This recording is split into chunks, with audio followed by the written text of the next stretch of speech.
नमस्कार, नवल कहानियाँ चैनल पर आप सभी का स्वागत है। आज मैं आपके लिए लेकर आई हूँ विष्णु पुराण भाग 1। क्षीर सागर में स्थित त्रिकूट पर्वत पर लोहे, चांदी, सोने की 3 चोटियां थीं। उन चोटियों के बीच एक विशाल जंगल था जिसमें फलों से लदे पेड़ भरे थे। उस जंगल में गजेंद्र नामक मत्त हाथी अपनी असंख्य पत्नियों के साथ विहार करते अपनी प्यास बुझाने के लिए एक तालाब के पास पहुंचा। प्यास बुझाने के बाद गजेंद्र के मन में जल क्रीड़ाएं करने की इच्छा उत्पन्न हुई।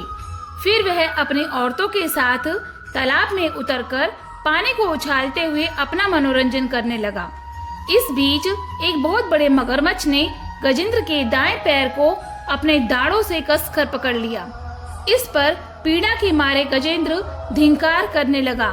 उसकी पत्नियां घबराकर तालाब के किनारे पहुंची और अपने पति को दुख में देखकर आंसू बहाने लगीं। उनकी समझ में न आया कि गजेंद्र को मगरमच्छ की पकड़ से कैसे छुड़ाएं। गजेंद्र भी मगरमच्छ की पकड़ से अपने को बचाने के सारे प्रयत्न करते हुए छटपटाने लगा। गजेंद्र अपने दांतों से मगरमच्छ पर वार कर देता और मगरमच्छ उछलकर हाथी के शरीर को अपने तेज नाखूनों से खरोंच लेता, जिससे कि खून की धाराएं बह निकलीं। हाथी मगरमच्छ की पीठ पर अपनी सूंड चलाता। मगरमच्छ अपनी खुरदुरी पूंछ से हाथी पर वार कर देता। अगर हाथी अपने चारों पैरों से मगरमच्छ को कुचलने की कोशिश करता तो वह पानी के तल में जाकर छिप जाता। इस पर हाथी किनारे पर पहुंचने के लिए आगे बढ़ता, तब झट से मगरमच्छ हाथी को पकड़कर खींच ले जाता और उसे पानी में डुबो देता। इस तरह मगरमच्छ और हाथी के बीच 1000 साल तक लगातार लड़ाई चलती रही। गजेंद्र अपनी ताकत पर विश्वास करके हिम्मत के साथ लड़ता रहा। फिर भी धीरे धीरे उसकी ताकत घटती गई। मगरमच्छ तो पानी में जीने वाला प्राणी है। पानी के अंदर उसकी ताकत ज्यादा होती है। वह हाथी का खून चूसते हुए दिन पर दिन मोटा होता गया और हाथी कमजोर होता गया। अब सिर्फ उसका कंकाल मात्र रह गया। मगरमच्छ की पकड़ से अपने को बचा लेना हाथी के लिए मुमकिन न था। आखिर गजेंद्र दुखी हो सोचने लगा, मैं अपनी प्यास बुझाने के लिए यहाँ आया ही क्यों? प्यास बुझाने के बाद मुझे यहाँ से चले जाना चाहिए था। मैं नाहक क्यों इस तालाब में उतर पड़ा? मुझे कौन बचाएगा? फिर भी मेरे मन के किसी कोने में ये यकीन जमता जा रहा है कि मैं किसी तरह बच जाऊंगा। इसका मतलब है कि मेरी आशा का कोई न कोई आधार तो जरूर होगा। उसी को मैं ईश्वर कहकर पुकारता हूँ। देवता, भगवान, ईश्वर नामक भावना का मूल बने हे प्रभु, तुम ही सभी कार्यकलापों के कारणभूत हो। मुझ जैसे घमंडी प्राणी जब तक खतरों में नहीं फंसते तब तक तुम्हारी याद नहीं करते। दुख ना भोगने पर तुम्हारी जरूरत का बोध नहीं होता। तुम तब तक उसे दिखाई नहीं देते जब तक वह यह नहीं मानता कि तुम हो और उसके मन में यह खलबली नहीं मचती कि तुम हो या नहीं। इस तरह बराबर सोचने वाले गजेंद्र को लगा कि मगरमच्छ के द्वारा सताने वाली पीड़ा कुछ कम होती जा रही है। गजेंद्र ने जब ध्यान करना शुरू किया तभी मगरमच्छ के दाढ़ों के मसूड़ों में पीड़ा शुरू हो गई। उसका कलेजा कांपने लगा। फिर भी वह रोश में आकर गजेंद्र के पैर को चबाने लगा। प्राणियों की बुराई और पीड़ा को तो तुम हरने वाले हो। तुम सब जगह फैले हुए हो। देवताओं के मूल रूप हे भगवान, इस दुनिया की सृष्टि के मूलभूत कारण तुम हो। मैं ये विश्वास करता हूँ कि अपनी रक्षा करने के लिए मैं जितनी तीव्रता के साथ प्रार्थना करता हूँ तुम उतनी जल्दी मेरी रक्षा कर सकते हो। सब प्रकार के रूप धरने वाले, वाणी और मन से परे रहने वाले हे ईश्वर, ऐसे अनाथों की रक्षा करने की जिम्मेदारी सिर्फ तुम्हारी ही है ना? प्राण शक्तियाँ मेरे भीतर से जवाब दे चुकी हैं। मेरे आंसू सूख गए हैं। मैं ऊंची आवाज में तुम्हें पुकार भी नहीं सकता हूँ। मैं अपना होश हवास भी खोता जा रहा हूँ। चाहे तुम मेरी रक्षा करो या छोड़ दो, यह सब तुम्हारी इच्छा पर निर्भर है। मेरे अंदर सिर्फ तुम्हारे ध्यान को छोड़कर कोई भावना नहीं है। मुझे बचाने वाला भी तुम्हारे सिवाय कोई नहीं है। यूं गजेंद्र सूंड उठाए आसमान की ओर देखने लगा। मगरमच्छ को लगा कि उसकी ताकत जवाब देती जा रही है।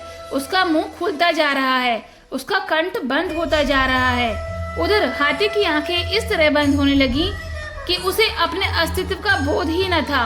वह एकदम अचल खड़ा रह गया। उस हालात में विष्णु जी आ पहुँचे। सारा आसमान उनके स्वरूप से भर उठा। गजेंद्र को लगा कि वह एक अत्यंत सूक्ष्म कण है। विष्णु ने अपना चक्र छोड़ दिया और अभय मुद्रा में अपना हाथ फैलाया। बड़े तेज गति के साथ चक्कर काटते हुए विष्णु चक्र ने आकर मगरमच्छ का सर काट दिया। दरअसल मगरमच्छ एक गंधर्व था। उसका नाम हुहुश था। प्राचीन काल में देवल नामक एक ऋषि पानी में खड़े होकर तपस्या कर रहे थे। तब मगरमच्छ की तरह पानी में छिपाते हुए आकर गंधर्व ने उनका पैर पकड़ लिया। इस पर ऋषि ने उसे शाप दे डाला कि तुम मगरमच्छ की तरह इस पानी में पड़े रहो। अब विष्णु चक्र के द्वारा ही तुम्हारा शाप जाएगा। मगरमच्छ से छुटकारा पाने वाले गजेंद्र को तालाब से खींचकर विष्णु जी अपनी हथेली से उसके कुंभ स्थल को स्पर्श किया। उस स्पर्श से गजेंद्र अपनी खोई हुई ताकत पाने के साथ पूर्व जन्म का ज्ञान भी प्राप्त कर सका। गजेंद्र पिछले जन्म में इंद्रधूमन नामक एक विष्णु भक्त राजा थे। विष्णु के ध्यान में मग्न उस राजा ने एक बार ऋषि अगस्त्य के आगमन का ख्याल न किया। ऋषि ने क्रोध में आकर उसे श्राप दिया कि तुम अगले जन्म में मत हाथी बनकर पैदा होगे। उसी दिन गजेंद्र के रूप में पैदा होकर उसने मुक्ति प्राप्त की। गजेंद्र मोक्ष की कहानी नैमिषारण्य में होने वाले सत्र याग में पधारे हुए शौनक आदि मुनियों को सूत महर्षि ने सुनाई।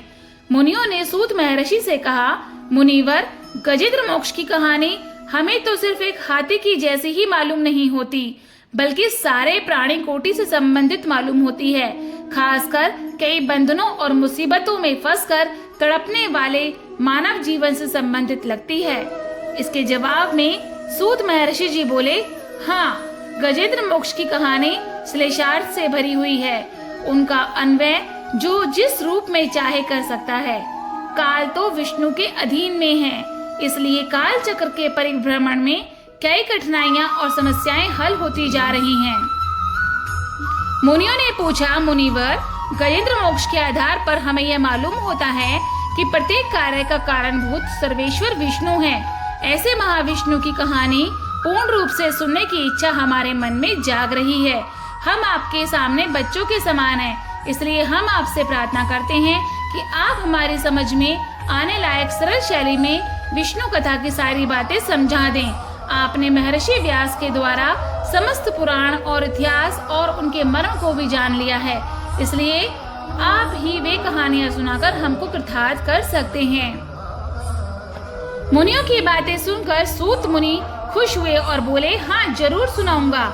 महर्षि व्यास ने विष्णु से संबंधित अनेक लीला अवतारों की विशेषताओं को महाभागवत के रूप में रचा और अपने पुत्र शुक को सुनाया। विष्णु पुराण सुनकर भव सागर से तरने की इच्छा रखने वाले महाराजा परीक्षित को शुक महर्षि ने सुनाया। गजेंद्र की रक्षा करने के लिए प्रकट हुए विष्णु का अवतार आदि मूल अवतार माना गया। भगवान विष्णु ने कई अवतार लिए, उनमें विकास की दशाओं के अनुसार दशावतार नाम से प्रसिद्ध 10 अवतार ज्यादा मुख्य हैं। नार का अर्थ नीर है।